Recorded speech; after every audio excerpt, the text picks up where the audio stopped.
ముందుగా అమరేంద్ర గారు నమస్కారం. అమరేంద్ర గారు, ఏంటి మొన్ననే కొత్త ప్రభుత్వం కొలువు తీరింది మీ రాష్ట్రంలో. అసెంబ్లీలో కూడా ఈయన 2-3 సార్లు టీవీకే పార్టీ విజయం సాధించిన తర్వాత అనుకుంటా నాకు గుర్తుండి టీవీకే ఎమ్మెల్యేల గురించి వాళ్ళు రేపొద్దున అసెంబ్లీలో కూడా ఐటెం సాంగ్స్ పెట్టుకొని డాన్స్ చేస్తారని కూడా ఆయన మాట్లాడిన పరిస్థితి. అంటే సినిమా రంగానికి సంబంధించిన వాళ్ళని కొంచెం కించపరిచేలాగా. సరే, సనాతన ధర్మం అంటే ఐడియాలజికల్ ఇష్యూ అనుకుందాం, భిన్నాభిప్రాయాలు ఉన్నా దాని మీద కొంతమంది అది కరెక్ట్ అంటారు, కాదంటారు. వ్యక్తిగతంగా త్రిషకి సంబంధించి క్యాడర్ ఏదన్నా మాట్లాడితే దాన్ని సైడ్ లైన్ చేయాల్సింది పోయి దాన్ని ఇంకొక అర్థం వచ్చేలాగా మాట్లాడారన్నది పెద్ద విమర్శ అవుతుంది. తెలుగు రాష్ట్రాల్లో కూడా ఇది కొత్త ఏం కాదు. మనకు చూసాం, గతంలో వైసీపీలో రోజా గారికి అదే పద్ధతి ఉండేది. ఇప్పుడు వంగలపూడి అనిత గారిని అలాగే విమర్శిస్తూ ఉన్నారు. తెలంగాణలో కూడా కొంతమంది మహిళా నాయకులు విమర్శిస్తూ ఉన్నారు. ఈ ధోరణి ముఖ్యంగా తమిళనాడు అసలు ఏం జరిగింది, ఇంత వేగంగా ప్రభుత్వం స్పందించి ఆయన అరెస్ట్ చేసే పరిస్థితి ఎందుకు వచ్చింది? నమస్కారం అండి, ప్యానెల్లో ఉన్న అందరికీ నమస్కారం. ఇక్కడ మనం ఒకటండి, 75 సంవత్సరాల హిస్టరీ ఉన్నటువంటి డిఎంకే పార్టీ ఇంత న్యూ లోకి వెళ్ళటం అనేది మాత్రం ఎవరు ఎక్స్పెక్ట్ చేయలేదండి. ఇప్పుడున్నటువంటి పరిస్థితుల్లో.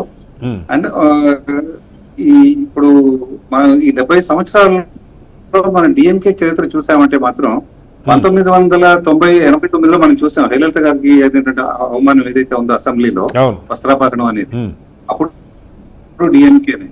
అలాగే 77 నుంచి 87 మధ్యలో ఎంజి రామచంద్రన్ ముఖ్యమంత్రిగా ఉన్నప్పుడు జయలలిత మీద ఆయన మీద చేసినట్టు ఇటువంటి కామెంట్స్ వల్లే అప్పట్లో కూడా డిఎంకే చాలా పెద్దగా దెబ్బతింది రాజకీయ పరంగా. సో డిఎంకే ఇదేం కొత్త కాదు. కాకపోతే గత 10 ఏళ్లుగా కాస్త డీసెంట్ గానే ఉంది అనుకున్నటువంటి పరిస్థితుల్లో వ్యక్తిగతంగా ఒక రాజకీయాలకి అంటే రాజకీయాల్లో లేనటువంటి ఒక మహిళ గురించి మాట్లాడటమే తప్ప అనుకోండి, దాని గురించి మాట్లాడటం అది మీరు అన్నట్టుగా ఒకవేళ కార్యకర్తలు మాట్లాడితే వాదించాల్సినటువంటి ఉదయనిధి ఉప ముఖ్యమంత్రిగా మొన్నటి భాగం ఉన్నటువంటి ఉదయనిధి ఇది చేయడం అనేది తప్పు. దాంట్లో ఎటువంటి అనుమానం లేదండి. దాన్ని ఇక్కడ ఒక్కటి నేను చూస్తానండి, డిఎంకేకి ఈ రోజు వరకు కూడా అధికారం ఉన్నటువంటి హ్యాంగ్ ఓవర్ ఇంకా పోలేదు. ఇంకా మేమే అధికారం, అసలు విజయ్ పిఎం అవటం ఏంటి అనేటువంటి ఒక కంటిన్యూ జీర్ణించుకోలేకపోతున్నారు. అసలు ఏ మాత్రం వాళ్ళు జీర్ణించుకోవడం జరగట్లేదు వాళ్ళకి. అందుకని మొదటిదా చూసామంటే ఈ పార్టీ అంటే ఈ ప్రభుత్వం ఇంకా 3 నెలలే ఉంటుంది, 6 నెలలే ఉంటుంది అని సార్లు చెప్పటం, దాంతో పాటు ఎమ్మెల్యేలని కాంటాక్ట్ అని చెప్పేసి సెంథిల్ బాలాజీ లాంటి వాళ్ళు ట్రై చేయటం, ఆయన కేసులు బుక్ చేయడం కూడా మనం చూసాం. సో బేసికలీ ఇది మోర్ ఆఫ్ ఈగో క్లాష్ అయిపోయింది. ఉదయనిధికి ఏంటంటే అసలు విజయ్ సీఎం అవడం ఏంటనేది, ఎందుకంటే మేమే ఫస్ట్ ఫ్యామిలీ ఆఫ్ తమిళనాడు అనేటువంటి ఫీల్ లోకి వచ్చేసారు గత 5 ఏళ్లలో. ఇప్పుడు దీన్ని జీర్ణించుకోలేకపోవడం అనేటువంటిది ఒక ముఖ్యమైనటువంటి ఇదిగా మనం చూడొచ్చు. ఇక్కడ దీని మీద అమరేంద్ర గారు చాలా మంది కొద్దిసేపటి క్రితం స్టాలిన్ గారు కూడా రియాక్ట్ అయ్యారు ఇదే అంశం మీద. ఆయన చెప్పడం ఏంటంటే వీళ్ళకి అహంకారం తలకెక్కింది, అహంకారం తలకెక్కినప్పుడు పతనం తప్ప మరొక దారి ఉండదు.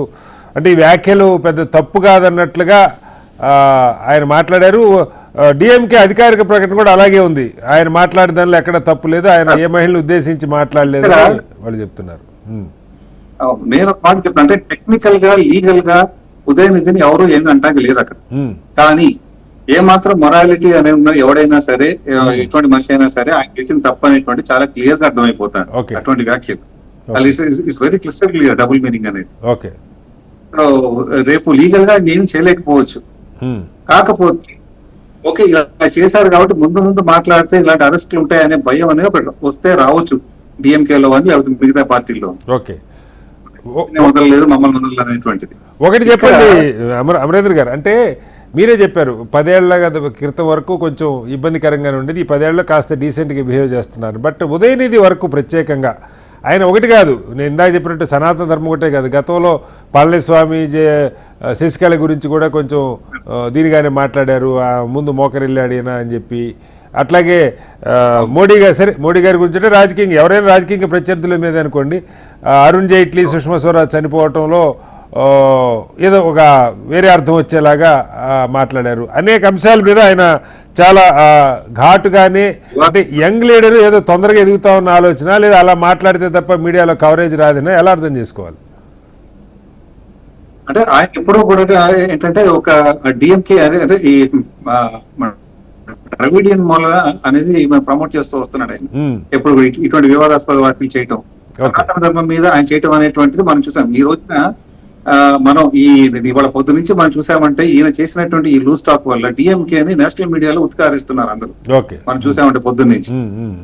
ఓకే, సో చేతుల డిఎంకే అంటే మొన్న ఎలక్షన్ లో ఒకటండి డిఎంకే ఇక్కడ నేను ఒకటి చూస్తాను. మొన్న జరిగిన అసెంబ్లీ ఎలక్షన్ రిజల్ట్స్, దాని తర్వాత మొన్న జంతర్ మంతర్ లో జరిగినటువంటి కార్యక్రమం అయితే ఉందో అది, నిన్న జరిగిన బీహార్ ఎలక్షన్స్, ఈ మూడిట్లో కూడా ఒకటి క్లియర్ గా ఉంది. Next generation has entered politics అనేది ఒకటి అర్థమైపోతుంది. అంటే జెన్సీ అనేది వాళ్ళ ఎక్స్పెక్టేషన్స్, వాళ్ళ ఆస్పిరేషన్స్ అనేవి వేరేగా ఉన్నాయి.